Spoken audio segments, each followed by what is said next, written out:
இன்றைய முக்கிய செய்திகள். ரம்ஜான் பண்டிகை நெருங்கி வருவதால் இடங்களில் உள்ள ஒட்டுமொத்த ஒட்டங்களையும் நைசாக ஆட்டையை போட்டு வந்து ஒட்டக பிரியாணிக்காக தயார் செய்து வருகிறார் கசாப்பு கடை கந்தசாமி.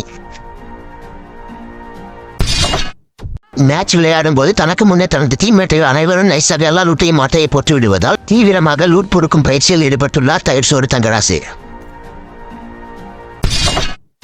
நேற்றிரவு இடங்களில் காணாமல் போன ஒட்டுமொத்த லூட்டுகளையும் மண்டைக்கோளாறு மாரிமுத்துவும் அவரது கூட்டாளியிடம் ஜிவிகாம்பட்டி சந்தையில் கிலோ 10 ரூபாய்க்கு விற்பனை செய்து வருவதால் அப்பகுதியில் பெரும் போக்குவரத்து நெரிசல் ஏற்பட்டுள்ளது. தன் காதலன் தன்னை விட்டு வேறு ஒரு பெண்ணுடன் மேட்ச் விளையாடி வருவதால் எப்படியாவது அவனை கரெக்ட் செய்து தீர வேண்டும் என்று பைக்கை எடுத்துக்கொண்டு காட்டுத்தனமாக அவரை துளைத்து வருகிறார் காமேஸ்கி காஞ்சனா. தனது டீம்மேட்டுகளுக்கு முன் எப்படியாவது அனைத்து பாட்டில்களையும் மாற்றை போட வேண்டும் என்று இடங்களில் உள்ள சாமியாரிடம் கொடூரமாக ஆசீர்வாதம் வாங்கி வருகிறார் அரித்திப்பிடி அரவிந்தசாமி. எத்துடன் இன்றைய செய்திகள் முடிவடைந்தன. மீண்டும் செய்திகளை உடனுக்குடன் தெரிந்து கொள்ள MIT கேமரை ஃபாலோ செய்யுங்கள். நன்றி, வணக்கம்.